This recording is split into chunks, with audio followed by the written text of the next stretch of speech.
O Jornal do Meio Dia está de volta e a gente fala sobre o crime bárbaro que aconteceu, foi descoberto recentemente no Pantanal. O pecuarista Claudeci Oliveira Lemes, investigado justamente por desmate químico neste bioma, ficou em silêncio durante o depoimento virtual que aconteceu ontem, terça-feira. É para falar sobre essa investigação que está aqui ao vivo no estúdio do Jornal do Meio Dia, a delegada titular da Delegacia Especializada do Meio Ambiente, Liliane Murata. Boa tarde, delegada. Em primeiro lugar, parabéns e seja bem-vinda aqui ao Jornal do Meio Dia. Boa tarde, obrigada. Boa tarde, seja bem-vinda. Boa tarde. Delegada, com esse crime aí em plena região do Pantanal, nós podemos dizer que esse seria, em termos de desmatamento, o maior crime ambiental da história de Mato Grosso? Pela amplitude, pelo tamanho que nós temos conhecimento hoje, é sim o maior crime ambiental, o maior dano ambiental causado dentro do estado, do que nós já temos na delegacia, do que foi investigado pela delegacia.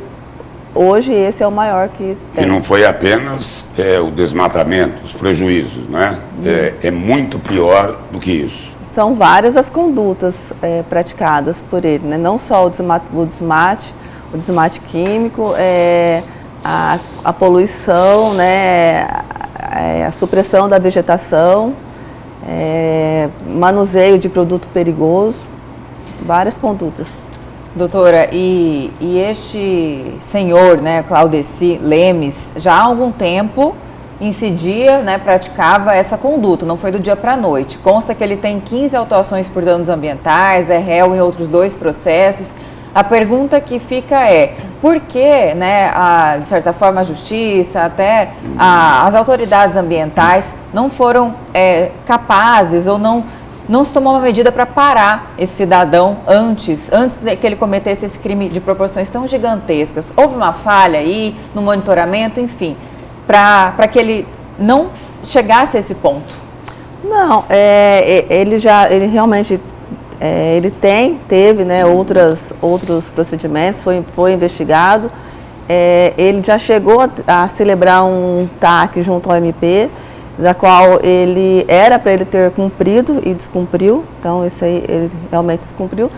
Esse desmatamento, ele foi gradativo, até pelo próprio agente aplicado, que vai aos poucos, e a área lá, o Pantanal, é uma área de difícil acesso, então as imagens que nós temos, que o próprio órgão fiscalizador é por satélite, e foi preciso que estivéssemos realmente no local, fazendo sobrevoo e em loco, em terra, para a gente realmente constatar que não era uma queimada, como estavam afirmando, e sim um agente químico. Delegado, esse pecuarista aí, ele desmatou mais de 80 mil hectares. Para isso, ele adquiriu mais de 25 milhões de reais em produtos químicos. A pergunta talvez a senhora não possa detalhar muito em função da investigação, mas a pergunta é a seguinte: não tem mais gente atrás desse pecuarista? Gente maior do que ele? Olha, toda essa aquisição que ele fez, né, de agrotóxicos, tudo que ele adquiriu em nome dele. Então, no CPF, né, não seria nem pessoa jurídica, ele adquiriu em seu nome. E todos os produtos dirigidos por uma única propriedade. Se existe, então nós não avançamos nessa parte, se existe outras pessoas junto com ele. Cúmplices, no caso. Exatamente. Nessa investigação que nós temos, ele e os profissionais que trabalhavam com ele. Doutora, no momento, né, já foi aplicada uma multa de mais de 2 bilhões. Também ele precisa reparar os danos ambientais que soma uma quantia também de mais 2 bilhões de reais, mas a pergunta que fica é, ontem ele permaneceu em silêncio, ou seja, a conduta dele parece muito tranquila, parece que ele acha que nada vai acontecer, né? Uma pessoa de um poder aquisitivo muito grande.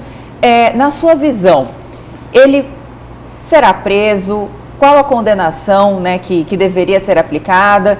E por que a Justiça até agora não acatou, né, essa representação, pedido de prisão que foi endossado pelo Ministério Público?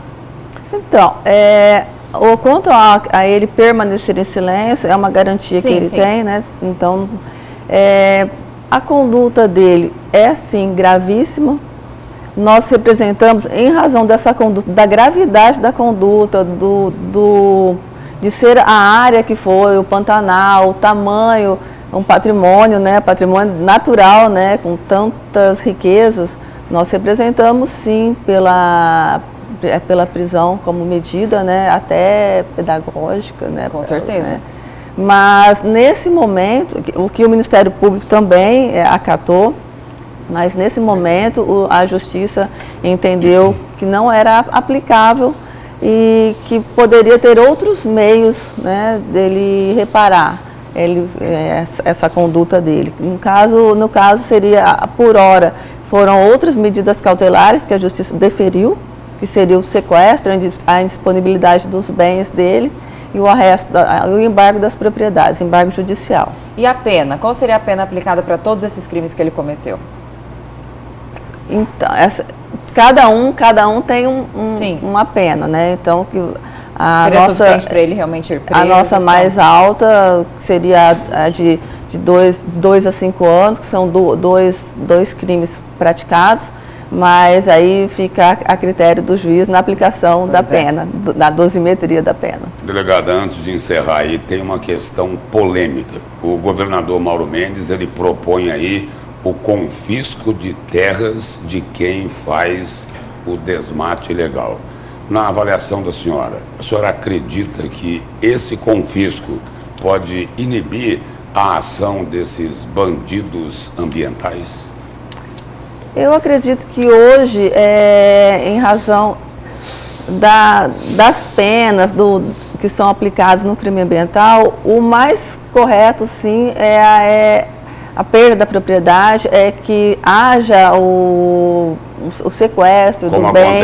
Como acontece com os traficantes de drogas. Exato, que sinta quem planta maconha, produz cocaína. Exato, que sinta no bolso essa conduta praticada. Obrigado pela presença e pelas informações aqui no Jornal do Meio-Dia. Eu que agradeço. Obrigada.